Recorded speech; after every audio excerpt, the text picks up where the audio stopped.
इस मूवी का नाम है अर्ध और इस मूवी में मेन कैरेक्टर को निभाया है राजपाल यादव ने। मूवी की शुरुआत में हमें मुंबई शहर का दृश्य दिखाया जाता है, जहां हम शिवा नाम के आदमी को देखते हैं जो अपने बेटे के साथ सब्जी बाजार कर रहा था। शिवा देखता है कि यहाँ के हर सब्जी के दाम आसमान छू रहे हैं। उसका बेटा उसे चिप्स खरीदने के लिए कहता है और खिलौने खरीदने के लिए कहता है, मगर शिवा बहाना मारता है और कहता है कि यह सब चीज तुम्हारे लिए नहीं है। सब्जियां खरीद वो जब घर पहुंचता है, शिवा अपनी बीवी मधु से कहता है कि महंगाई इतनी ज्यादा बढ़ती जा रही है कि कुछ भी खरीदना मुश्किल हो रहा है। अगले दिन हम देखते हैं कि शिवा साड़ी पहन के घर से तैयार होकर काम के लिए निकलता है, मगर घर में शिव अपने बेटे से कहता है कि मैं एक बहुत ही बड़ी फिल्म में काम करने जा रहा हूँ और इसी के लिए इस तरह के कपड़े मुझे पहनने पड़ते हैं। उसका बेटा पूछता है कि आपकी फिल्म कब रिलीज होगी। शिवा बहाना मारता है और कहता है कि मेरी फिल्म बहुत ही जल्द आने वाली है। इसके बाद वो तैयार होकर काम के लिए चला जाता है। बाहर मोहल्ले वालों को भी यही पता है कि शिवा एक बहुत ही बड़ी फिल्म में काम कर रहा है, जिसके लिए वो लड़की बनके काम करने के लिए जाता है। मगर यहाँ असली बात तो कुछ और ही है। यहाँ हमें पता चलता है कि शिवा एक थर्ड जेंडर बनके ट्रैफिक सिग्नल के सामने भीख मांगने लगता है और वह अपना नाम पार्वती बताता है, और उसके साथ ही लक्ष्मी भी उसके साथ ट्रैफिक सिग्नल में भीख मांगती है। शिवा लक्ष्मी से कहता है कि मुझे थोड़ा सा काम है और वह काम खत्म करके मैं वापस आ जाऊंगी। उसके बाद वह ऑडिशन देने के लिए प्रोडक्शन कंपनी के पास चला जाता है, जहां वह फिल्म के लिए अपना ऑडिशन देता है। दरअसल शिवा शुरू से ही एक्टर बनना चाहते हैं और वह जहां भी फिल्म की ऑडिशन की खबर उसे मिलती है, वहां वह ऑडिशन देने के लिए चला जाता है और खाली समय में वह मजदूरी का काम भी करता है। रात के समय जब शिवा और उसका बेटा खाना खा रहे होते हैं, मधु उनके लिए मिठाई लेकर आती है और कहती है कि सत्य की नौकरी लग गई है और उसी ने यह मिठाई भिजवाई है। वह सत्य को बधाई देने के लिए उससे मिलने के लिए जाता है। वहां वह सत्य को बधाई देता है और सत्य कहता है कि मैं भी करना चाहता था, मगर शहर के भाग दौड़ में छोटे एक्टर्स की कोई इज्जत ही नहीं है, इसीलिए मैंने नौकरी करने का फैसला किया। सत्य शिवा से कहता है कि मैंने तुझे ट्रैफिक सिग्नल के वहां देखा, लड़की बनकर धंधा करते हुए। शिवा कहता है कि ये धंधा नहीं बल्कि भगवान का आशीर्वाद है। सत्य शिवा से पूछता है कि ये सब कैसे हुआ। शिवा उसको पूरी कहानी बताता है और कहता है कि जब मधु प्रेग्नेंट थी तो मैं उसे लेकर डॉक्टर के पास गया था, जहां डॉक्टर ने 40,000 रुपए मांगे थे और उस समय शिवा थिएटर में काम करता था। जिस दिन शिवा का शो चल रहा था, उस दिन शिवा लड़की बनकर शो कर रहा था और वहां बहुत कम लोग उनका थिएटर देखने के लिए आए थे। लेकिन शो खत्म होने के बाद शिवा अपने मालिक के पास जब पैसे मांगने के लिए जाता है और कहता है कि मुझे पैसों की जरूरत है, तब मालिक उसे यह कहते हैं कि थिएटर बंद होने वाला है, क्योंकि लोग अब यहाँ आकर नाटक नहीं देखना चाहते हैं और आज यह आखिरी शो था और कल से यह थिएटर बंद हो जाएगा।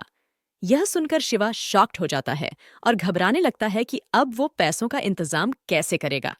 शिवा उदास हो जाता है और बस स्टैंड की ओर जाता है। तभी वहां पर एक लड़का आता है और उसे कुछ पैसे उसके हाथ में दे देता है और उसे कहता है कि मुझे आशीर्वाद देने के लिए मेरी नौकरी लग जाए, क्योंकि आज मैं इंटरव्यू के लिए जा रहा हूं। शिवा को पहले कुछ समझ नहीं आ रहा था, पर वह जब अपने आप को देखता है तो वह समझ जाता है कि वह लड़का उसे थर्ड जेंडर समझ बैठा और शिवा उन्हीं लोगों की तरह एक्टिंग करना शुरू कर देता है। और तभी से वह हर दिन ट्रैफिक सिग्नल के सामने थर्ड जेंडर बनकर अपना नाम पार्वती रखकर भीख मांगने के लिए आता है। यह सब सुनने के बाद सत्य कहता है कि अगर तेरे साथ काम कर रहे बाकी लोगों को पता चल जाएगा कि तू लड़का है तो वो लोग तुझे छोड़ेंगे नहीं। शिवा कहता है कि मैंने सारा मामला फिट करके रखा है और मुझे कोई नहीं पहचान पाएगा। अगले दिन फिर से शिवा ट्रैफिक सिग्नल में भीख मांगने के लिए चला जाता है, मगर उसके बाद लक्ष्मी से कहता है कि हमारा धंधा बहुत कम हो गया है। लक्ष्मी कहती है कि सब कुछ ठीक हो जाएगा। लक्ष्मी पार्वती से कहती है कि कल अस्पताल जाने के लिए, क्योंकि एक परिवार ने बधाई देने के लिए बुलाया है। मगर शिवा को अगले दिन ऑडिशन देना था और वह बहाना मारने लगता है और कहता है कि कल मुझे दूसरी जगह बधाई देने के लिए जाना है। फिर अगले दिन जब शिवा फिल्म की ऑडिशन देने के लिए पहुंचता है, वहां और भी लोग ऑडिशन देने के लिए आए थे और शिवा को देखकर एक लड़का कहता है ऑडिशन के लिए थोड़ी बॉडी बनानी पड़ती है, तब जाकर हीरो का रोल मिलता है। उसके बाद सुनकर वह कहता है कि जिसकी बॉडी नहीं है, क्या वह एक्टिंग नहीं कर सकता। अब वह लड़का कहता है छोटे मोटे रोल मिल जाएंगे, मगर हीरो का रोल करने के लिए बॉडी बनाना बहुत जरूरी है। अब ऐसे ही करते करते वो बहुत जगह ऑडिशन देते रहता है, मगर शिवा का सिलेक्शन कहीं नहीं होता। फिर हम एक कपूर साहब को देखते हैं, जो एक बहुत बड़े फिल्म प्रोड्यूसर हैं। उसकी असिस्टेंट उसे कहती है कि शिवा आपसे मिलने के लिए आया है, मगर कपूर साहब उसे मिलना नहीं चाहते हैं। तभी अचानक शिवा उसके कमरे में आ जाता है और कपूर साहब से वह कहता है कि मैंने अपना नया पोर्टफोलियो बनाया है, मेरे लायक कोई रोल हो तो मुझसे बताइएगा। जब शिवा वहां से चला जाता, कपूर साहब अपने असिस्टेंट से कहता है कि यह आदमी वापस आएगा तो कह देना कि मैं यहां पर नहीं हूं। इसके बाद शिवा अपना मकओवर करने के लिए एक नाई के पास जाता है और उसके साथ उसका दोस्त सत्य भी था। नाई ने शिवा से कहता है कि मैंने सुना है कि आप फिल्म के लिए ऑडिशन देते हो, मगर आपको कोई चांस नहीं दे रहा। सत्य कहता है कि बहुत ही जल्द शिवा को एक बहुत बड़ी फिल्म मिल जाएगी, मगर वह नाई पान खा रहा था और उसी के सामने वह थूकने लग जाता है। यह देखकर शिवा बहुत ही गुस्से में आ जाता है और कहता है कि एक एक्टर के सामने इस तरह काम क्यों करता है, आसपास थोड़ी साफ सफाई रखा कर। फिर जब शिवा ऑडिशन देने के लिए पहुंचता है, वह ऑडिशन लेने के लिए एक लड़की आती है और शिवा को देखते ही समझ जाती है कि वह एक प्लम्बर है और उसे बाथरूम में कुछ ठीक करने के लिए कहती है, मगर शिवा कहता है कि मैं यहाँ ऑडिशन देने के लिए आया हूँ। वह लड़की उसे कहती है कि यहाँ छोटे हाइट वाले लड़कों की जरूरत नहीं है, जिसकी हाइट लंबी है उसी का ऑडिशन होगा। यह सुनकर शिवा वहां से चला जाता है। अब मधु, जो दूसरे घर में बर्तन मांजने का काम कर रही थी, घर की मालकिन आकर देखती है कि सारा किचन गंदा है और वह मधु को डांटती है और उसे काम से निकाल देती है, जिस कारण मधु बहुत रोने लगती है। इधर हम वापस शिवा को देखते हैं, जो पार्वती वन के हॉस्पिटल में बाकियों के साथ पहुंच जाती है बधाई देने के लिए। इसके बाद फिर से शिवा बहुत जगह फिल्म के लिए ऑडिशन देते रहता है और कुछ में तो उसे छोटे रोल मिल भी जाते हैं, मगर ये सब करके शिवा को खुशी नहीं मिल रही थी। एक दिन जब शिवा अपने दोस्त सत्य के साथ बात करता है, सत्य शिवा को मोबाइल में दिखाता है और कहता है कि तू भी इनकी तरह रील्स बनाना शुरू कर दे, उसके बाद तू फेमस हो जाएगा। शिवा कहता है कि यह एक्टिंग थोड़ी है, एक्टिंग तो वह होता है जो आपको 10-10 पेज की डायलॉग बोलने को बोले और जिसे करने में सबकी हालत खराब हो जाती है, और जो भी वह कर लेता है वहीं जाकर फिल्म स्टार बनता है। इसके बाद शिवा पार्वती वन कर अपने बाकी साथियों से मिलती है और उनमें से एक पार्वती को बताती है कि हमने आज ट्रेन में एक लड़के को पकड़ा था जो हमारी तरह कपड़े पहनकर आया था और उस लड़के को हमने बहुत मारा पीटा। यह सुनकर शिवा थोड़ा सा घबराने लगता है और सोचता है कि अगर इन लोगों को मेरे बारे में पता लग जाएगा, ये लोग मुझे भी नहीं छोड़ेंगे। फिर एक दिन शिवा कुछ कपल्स के सामने खड़ा था और उसकी बातें सुन रहा था, और तब उसके मन में आता है कि उसने आज तक कभी मधु को कहीं बाहर लेकर नहीं गया और ना ही उसे उसने कुछ गिफ्ट दिया है। यह सोचकर शिवा घर जाता है और मधु को बाहर घुमाने के लिए चला जाता है। वह दोनों समंदर के किनारे चले जाते हैं, जहां शिवा मधु से कहता है कि मैं लक्ष्मी और बाकी लोगों को धोखा दे रहा हूं, और जब उन्हें पता लगेगा कि मैं एक लड़का हूं तो वो लोग मुझे नहीं छोड़ेंगे। मधु कहती है कि जब आप बड़े एक्टर बन जाओगे तो उन लोग को सारी बात बता देना, इसके बाद वह लोग आपको माफ कर देंगे। इसके बाद मधु एक कोला खाने के लिए शिवा से कहती है और दोनों कोला खाने के लिए चले जाते हैं और पूरे दिन दोनों आपस में बहुत अच्छे वक्त गुजारते हैं। जब दोनों घर वापस आते हैं, मधु कहती है कि चिंटू, जो उनका बेटा है, उसके स्कूल की फीस नहीं जमा करने के कारण उसकी क्लास बंद कर दी गई है। शिवा कहता है मेरे पास पैसे हैं, मैं कल जाकर फीस जमा कर दूंगा। शिवा सत्य के पास जाता है और उससे पैसा मांगता है अपने बेटे की फीस जमा करने के लिए। सत्य उसे कहता है कि मैं तुझे आज पैसे दे दूंगा, मगर कितनी बार मैं तुझे पैसे देते रहूंगा, हर बार तेरी मदद में नहीं कर सकता। तुझे भी अपने भविष्य के बारे में सोचना होगा, और कल जब चिंटू बड़ा हो जाएगा तो उसे बड़े कॉलेज में एडमिशन दिलवाने के लिए तू पैसे कहाँ से लाएगा। इसलिए मैं कहता हूं कि यह सब छोटे मोटे फिल्मों में रोल करना बंद कर दे, क्योंकि इससे तेरा गुजारा नहीं होगा। फिल्मों में एक्टिंग करना बड़े लोगों का काम है, हम जैसे गरीबों की बास की बात नहीं है। इसी तरह एक दिन शिवा समंदर के किनारे बैठा होता है और टेंशन में वह सोचता है कि वह क्या करेगा। तभी उसके फोन पर काबरा सर का फोन आता है, जो कि एक कास्टिंग डायरेक्टर है।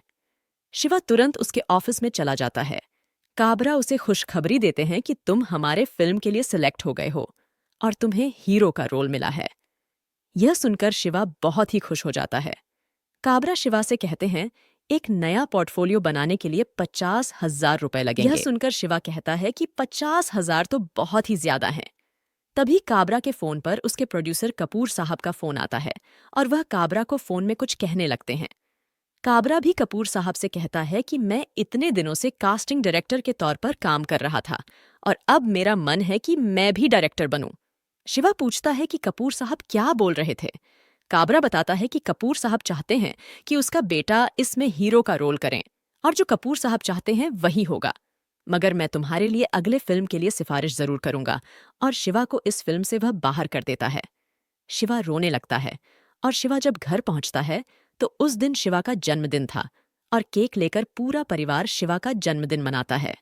मधु पूछता है कि आपको काबरा ने क्यों बुलाया था। शिवा उसको पूरी बात समझाता है और कहता है कि मेरा एक फिल्म के लिए सिलेक्शन हो चुका था, हीरो के रोल के लिए, मगर प्रोड्यूसर चाहता है कि उसका बेटा इस फिल्म का हीरो का रोल करे और इसीलिए उसने मुझे अपने फिल्म से बाहर निकाल दिया। अगले दिन से शिवा वापस पार्वती बनकर ट्रैफिक सिग्नल पर भीख मांगने लगती है। बहुत जगह छोटे मोटे काम करने लगता है, जैसे कि कचरा उठाना, पापड़ी चाट बेचना, दुकानों में काम करना। इस तरह वह छोटे मोटे काम करने लगता है और अपने परिवार का गुजर बसर करता है। उसी रात शिवा अपनी पत्नी मधु से कहता है कि वह एक्टिंग छोड़ DH देगा और एक अच्छी खासी नौकरी करेगा। तो उसकी पत्नी उसे फिर से हौसला देते हुए कहती है कि मैं 2-3 घर में काम और कर लूंगी, जिससे तुम्हें ज्यादा काम करने की जरूरत न पड़े और तुम अपनी एक्टिंग पर ही फोकस करे। शिवा नसीब वाला था जो उसे मधु जैसी पत्नी मिली। मधु की रुला देने वाली बातें सुनकर शिवा को बहुत दुख होता है और वह रोने लगता है, अपनी बुरी किस्मत को कोसते हुए। अगले दिन फिर से शिवा किन्नर बनकर निकलता है। तभी वह देखता है कि सिग्नल पर डायरेक्टर कुलभूषण जी की गाड़ी लगी हुई है। शिवा तुरंत मौके का फायदा उठाकर डायरेक्टर के पास पहुंचता है और उन्हें सच्चाई बताता है कि यह सब उसे मजबूरी में आकर करना पड़ DH रहा है। वह कोई किन्नर नहीं, बल्कि एक अच्छा एक्टर है। वो डायरेक्टर से गुहार लगाता है कि प्लीज एक बार मेरा ऑडिशन ले लीजिए, मैं एक अच्छा एक्टर हूं। तभी कुलभूषण डायरेक्टर वहां से बिना बताए चला जाता है। अपनी किस्मत को कोसते हुए फिर से शिवा दुख हो जाता। तभी वहां डायरेक्टर का ड्राइवर आकर शिवा के हाथ में रुमाल दे जाता है, जिस पर लिखा होता है, कल तुम्हें डायरेक्टर जी ने महबूब स्टूडियो में बुलाया है, शाम को 7 बजे। ये खुशी की खबर सुनने के बाद शिवा फिर खुशी में झूमने लगता है और फिर से एक उम्मीद जिंदा लगने लगता। तो फिर क्या था, शिवा तुरंत अपने घर जाता है और इस खुशी की खबर को अपने पूरे परिवार को बताता है। और इस खबर को सुनने के बाद घर के सभी लोग खुशी से पागल हो जाते हैं और उन्हें भी अपने सपने साकार होते हुए दिखने लगते हैं। डायरेक्टर कुलभूषण जी के दिए मौके के भरोसे पर शिवा वहां पहुंचता है और डायरेक्टर जी के बताए हुए रोल को शिवा कुछ इस तरीके से एक्टिंग करता है जिससे स्टूडियो के सारे लोग तालियों से शिवा का स्वागत करते हैं और उसे एक्टिंग की बहुत बहुत बधाई देते हैं। और स्टूडियो में मौजूद सभी लोगों को शिवा की एक्टिंग बहुत पसंद आती है और तारीफ यहाँ तक नहीं रुकती, बल्कि कुलभूषण उसे अपनी फिल्म में एक अच्छा रोल देने का अनाउंसमेंट करते हैं। यहाँ शिवा की खुशी का ठिकाना नहीं रहता, वह मन ही मन खुश होने लगता है। उसे लगता है कि यह वही दिन थे जिस दिन मेरी किस्मत गरीबी में मिट गई थी। आज से मेरा नया जिंदगी शुरू होने वाला है और काल से मेरे परिवार को एक अच्छी जिंदगी दे पाऊंगा। अपनी बीवी से लेकर अपने बच्चे तक मैं सबको खुश कर दूंगा। लेकिन यह कहावत तो आपने सुनी होगी, आसमान से गिरे और खजूर में अटके। जी हाँ, शिवा के साथ भी कुछ ऐसा ही हुआ। थोड़ी ही देर बाद हमें देखने को मिलता है कि यह सब एक सपना था। जी हाँ, ये एक सपना था और फिर से शिवा उसी सड़क पर देखने को मिलता है जहां शिवा यह सपना देख रहा होता है और वहीं सो जाता है। तो दोस्तों, यह थी शिवा की कहानी। अगर आपको शिवा की कहानी देखकर सच में कुछ मोटिवेशन मिला होगा तो हमें कमेंट में जरूर बताइए और साथ में बताइएगा